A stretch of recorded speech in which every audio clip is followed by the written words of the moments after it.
Alright, so some of what I'm about to tell you hopefully is going to sound familiar if you have been paying attention all year. And actually, if you were paying attention before we took our second quarter exam, I already mentioned these things to you, so this will even hopefully be even more familiar because of that. So anyway, we can talk about transformations of exponential functions. So if you see this form that I have right here that I'm highlighting right now, these are your transformations, all the different things that we can do to your exponential function. Understanding when you look at this that the parent function is just f of x or y equals b to the x power. So with all that being said, please understand there are two forms of exponential functions that I have written right here that you can copy down as well. But we've already been talking about it. That's going to be your exponential growth and your exponential decay graph. But what I want you to see for now, as we start doing our transformations, is both of these graphs have some similarities to them in terms of what y-intercepts they have, and their horizontal asymptotes. They are exactly the same for both. It's just the shape of the graph. Is it going up or growing exponentially or decaying?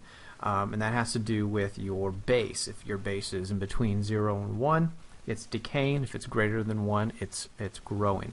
So anyway, some of the things we should already know if we've done transformations before. H is going to be your horizontal shift,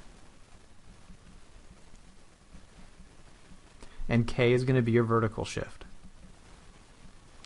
So if your H is positive, remember your horizontal shifts are always backwards. So if H is positive, it's going to go left. And if H is negative, you're going to go right. And for your vertical shifts, it is not opposite. If K is positive, it's going to go up. And if K is negative, it's going to go down. And then we get to our negative a value. So if you have a negative in front of the function, what it does is it just switches the entire output. It makes it the opposite sign. And what that does, graphically speaking, is that it's going to be a reflection across the x-axis. And again, this is all the same stuff we've been doing all year anyway with our graphs. Next up, if a is positive or greater than 1, not if it's positive, but if it's greater than 1, it's going to represent a vertical stretch. And if a is between 0 and 1, it's a vertical compression. And we will kind of be able to show that whether our a value is going to be at 0, 1, or it's going to be at, say, another point. Because again, a is going to represent your, and I'm going to put that right here as well, it's your starting y-intercept. And that's how we're going to be able to help show this vertical stretch or compression based off where this y-intercept is, and then some of the points that we'll find that go with it as well. We're going to have to label a few points when we graph. All right. So before we start graphing, again, make sure we have all these down. Hopefully you kind of remember most of them, so it should be kind of second nature. It's more about applying them to exponential functions. But here we go. We're going to start with just a couple of examples where we're not really graphing yet. We're just talking about these transformations and make sure we're used to them and understanding them. So that's what 2 and 4 are going to be. And again, you'll see there's two parts to this. Part A, it's asking you to identify the parent function. So that means get rid of all the extra junk. Well, this extra junk is your a value, and in this case, your h value. If you get rid of those, you just get your f of x equals b to the x. So this would be f of x, and in this case, your b value is 1/4. So it's 1/4 to the x power for your parent graph. And then that tells you, again, this is going to be a decaying graph if I was graphing it, but I'm not graphing it right now. We'll get to that in a minute. Part B says describe the transformations. Well, remember a is greater than 1. Because a is greater than 1, this is going to be a vertical stretch of 2. And then you have the minus x minus 1. So that means h is equal to negative 1. Remember, that's always opposite. So I want to go right 1. So that's number 2. Number 4, we're going to do the exact same thing. I'm going to start with your parent graph, which is f of x. And then you got to get rid of all the extra stuff. And what is your b value? And again, forget all the a's and the h's and the k's, all the transformations. Just write down the actual function, which is f of x equals 5 to the x. Now this would be a growth curve if I was graphing, but I'm not. I'm just going to go on to part B now. And again, that 1/2, the -4 and the -2, I have to kind of state what all those things are doing. So I'm going to start with the 1/2, and this is going to be a vertical compression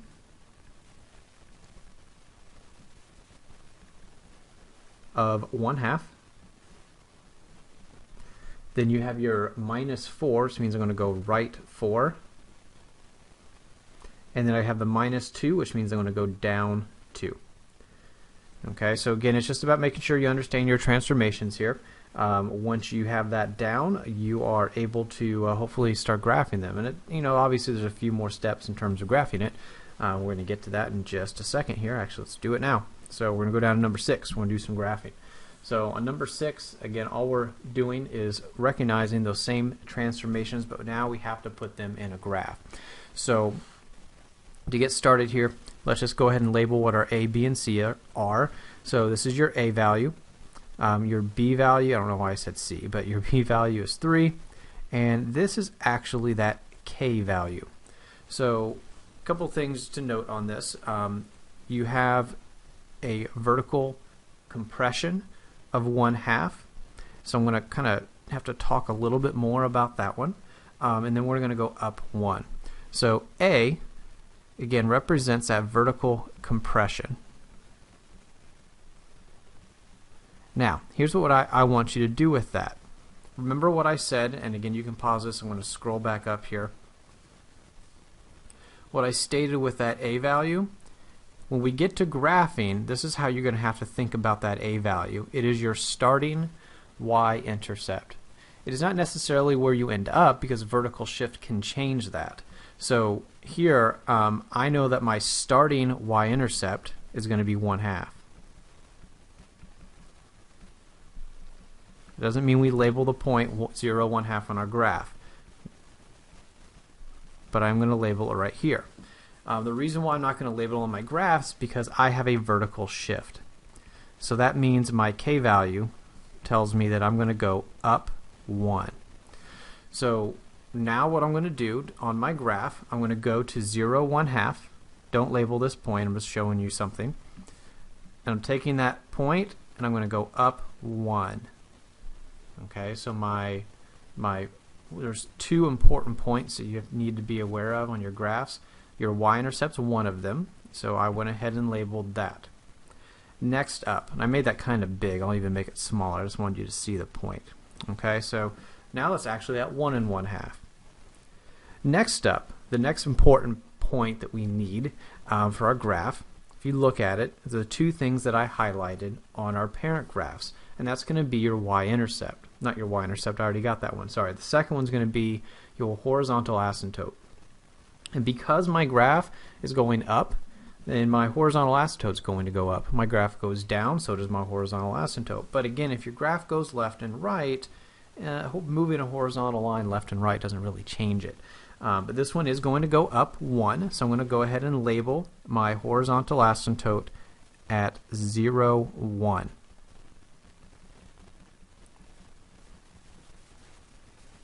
So there's your horizontal asymptote. So the last little piece that I need to do is I just need to draw my graph. Now I know it has a 3 for your base, so I know the graph's going to go up, something like this. But I want to make sure we have some points when we label these. We don't want to just draw any random curve. So we're going to label just, again, all I'm going to ask that you do is label 3 points. One of them is already labeled, it's your y-intercept. From there, we just need at least 2 more just to kind of show this curve. So here I'm just going to make a little XY plane, or XY chart I mean, and we're just going to pick a couple points.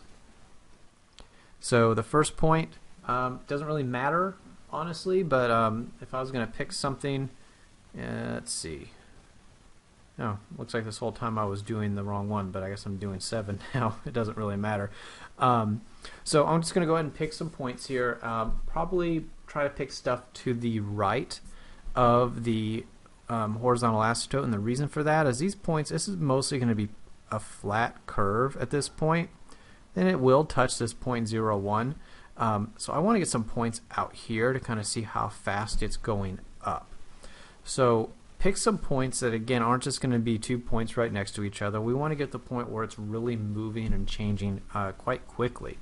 So in this case, I'm going to pick a point that is positive, a positive x value. So an easy value to pick would be something like 1, and then I'll pick something like, actually just 2 would probably be fine because it's going to grow pretty fast. So there I go. I'm going to go and pick 1 and 2. So the first point, 1, I'm going to plug it in right now. So this is going to be 1/2 times 3 to the first plus 1. So half of 3, because you're just going 1/2 times 3 is 1.5. Add those together and you get 2.5. So I have the point 1, 2.5. So I'm going to label that on my graph. There's a point. And then I'm going to label the point at 2. So I'm going to plug in 2 for x. So 1/2 times 3 squared plus 1. So that's going to be, again, 1/2 times 3 squared. So 9 times 1/2 is 4.5. Plus 1 is 5.5. So I have 2, 5.5. So label that one as well. And then you can get your curve, mostly match that one up, and there you go. Alright, so there's your exponential growth curve on that one. Just understand, again, as you go through this, again, if you pick points to the left, it's just going to be a flat curve. So you want to actually try to pick 2 points that are on the right side if it's an exponential growth graph. If it's a decaying graph, we want to pick points on the left-hand side because that's where it's really changing quite quickly. And you'll see that when I do a decaying graph.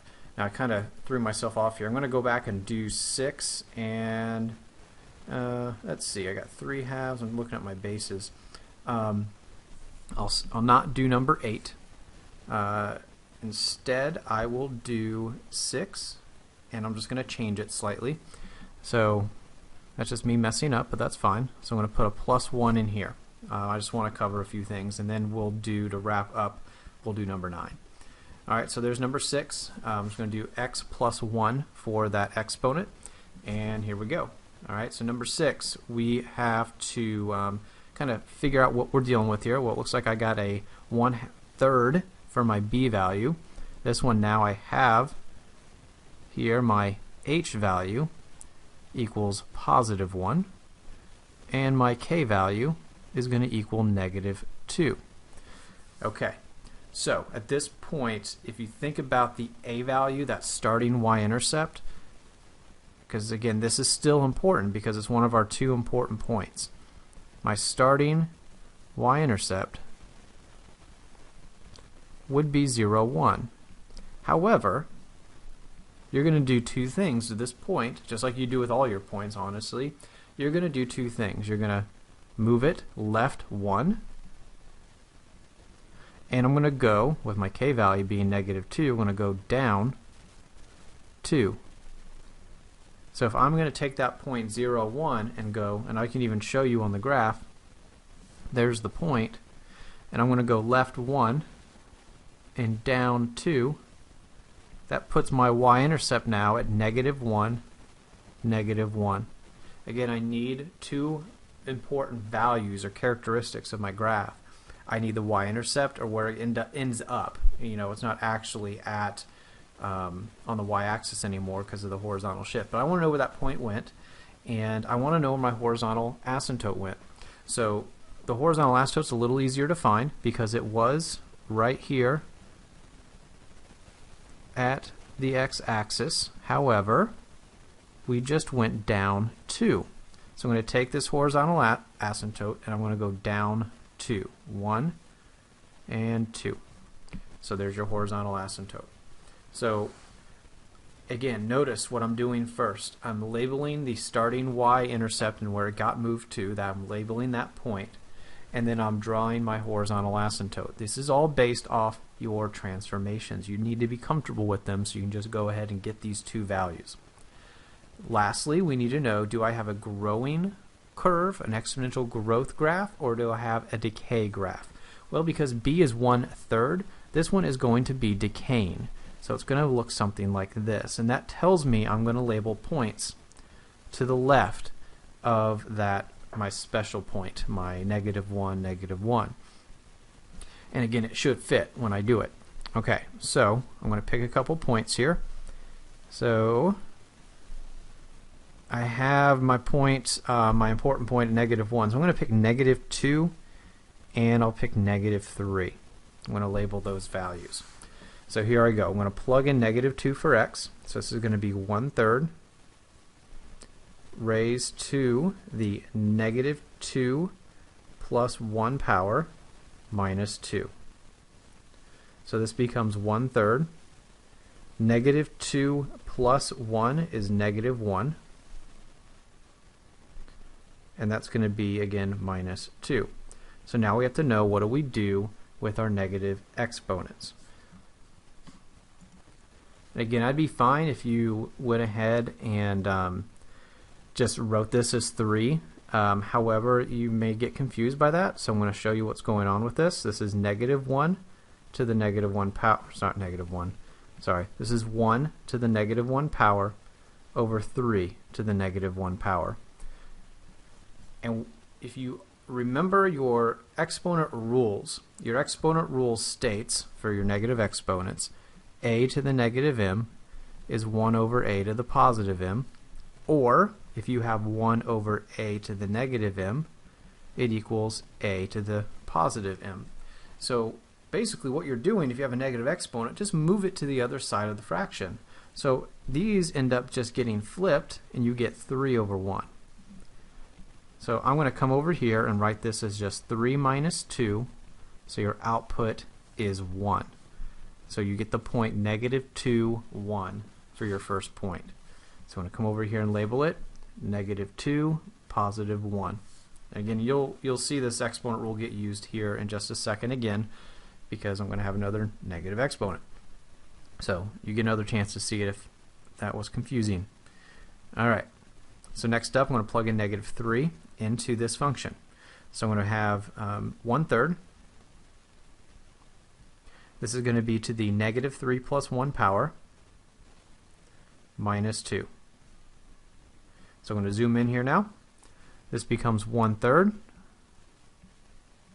to the -2 power minus 2. And again, remember, this basically flips your numerator and your denominator, because this will be 1 to the -2 and 3 to the -2. So again, both of those are going to flip. You're going to get 3 squared over 1 squared. Again, I'm writing more steps than I probably even have to. I just want to show you what's going on. So this becomes 9, because 9 over 1 is 9, minus 2 is 7. So if I plug in -3, I'm going to get positive 7 for my y value. So -3, 7 gets labeled on your graph.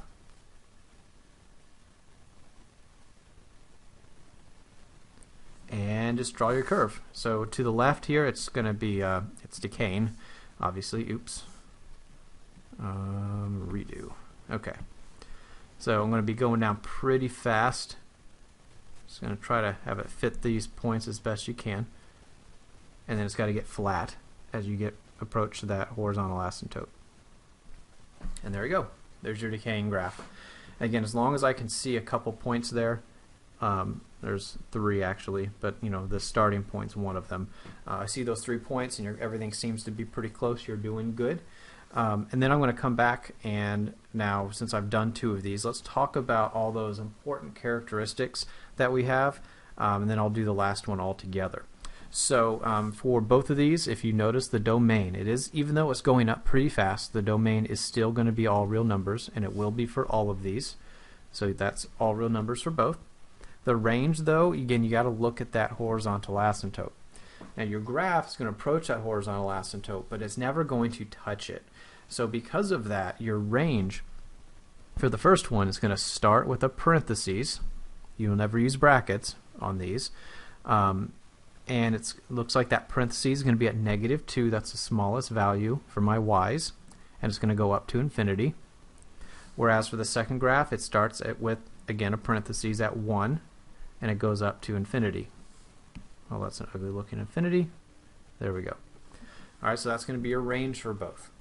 Your end behavior, as x goes to the right, y is approaching the horizontal asymptote. It's approaching that specific value, so that's going to be -2. And as x goes to the left, it's going to the left forever, but as it goes to the left, y goes up forever. So that's going to be positive infinity. Again, you got your asymptote. The asymptote in this case, that's going to be at y equals -2. And, oh, I'm sorry, I forgot the end behavior on the second graph on 7. So for number 7, the end behavior as x goes to the right, notice your graph is going up. So it's going to go up to infinity. And as x goes to the left, it's approaching the horizontal asymptote, which is at 1. And finally on this one, we can kind of see that our graph here, my asymptote is going to be at 1, so I'm going to go y equals 1. So the only thing I have left here to label, that would be your y-intercept for both of these graphs. So for the first one, again, all you're doing is about plotting points. So I'm going to plug in 0. It's always 0, comma y to get the y-intercept. Now that may be your starting point. If it's your starting point, then that just makes things really easy on you. And that's what you'll see on number 7. But this one, it didn't have that point. We didn't have it already. Our starting y-intercept got moved to -1, -1. So you'll notice I have another y-intercept in here somewhere, and I got to find it. Pretty easy to do, though. All you do is you just plug in 0 for x. So here I go. I'm going to go 1/3 to the 0 plus 1 minus 2. So that's 1/3 to the first, which is 1/3, minus 2. And that's going to be -5/3, or I'll put that -5/3, or you can label it as -1.6. And that one got a little bit uglier because I changed the horizontal shift. Oh well. So so that's what you have to do if you don't have your y-intercept. That's all you got to do to find it. You can make that one of your points if you want. It was going to be one of my points, so that's why I wasn't thinking about it at the time, but that's fine. And then finally, for this guy, we already found the y-intercept because remember our starting y-intercept, I didn't have a horizontal shift. You'll see it labeled right on my graph. It's going to be, and actually it's not, that was your starting y-intercept, my bad. It started at 1/2, then I went up 1. So on my graph, I labeled it at 1.5, so that's going to be your starting y-intercept. So I have 0, 3/2, or if you wanted to write it as 0, 1.5, you know, that would obviously work as well. Okay. All right, so the last one, we're going to do this all together. First off, your domains, all real numbers, right? We're doing it, the whole thing right now. So that one's done. Okay, so next up, we have our a value. And there's a couple things on this one. We have a negative, that means it's a reflection over the x-axis. Again, we have this 2, that's your starting y-intercept. Is 0, 2. Don't label that point. This 4 tells you it's a growth graph. And this -2 tells me I'm going to go right 2. So to get an idea of what's happening with this graph and what it looks like, you know, first off, make sure you understand with this graph, when I reflected over the x-axis, it was going to look like this, but it got reflected. So now it's going to have this shape to it. So be aware when you're drawing it that that's what it's going to look like. Again, when you label points, it kind of takes care of that a little bit, but notice what it's going to do to your starting y-intercept. That starting y-intercept, it gets reflected over the x-axis. That puts it at 0, -2. And then I'm going to go right 2, so it's going to put me at 2, -2. So I have this point on my graph. Again, it's going it got that point, that starting y-intercept got reflected over the x-axis, and then it got moved right 2. So that's the first point we want to label, 2, -2. All right, so we have that point labeled. Again, notice, and I did my little sketch, my reflection, it doesn't really change my horizontal asymptote. The only thing that's really going to change that horizontal asymptote is going to be a vertical shift, which I don't have. So my horizontal asymptote is going to stay where it's at.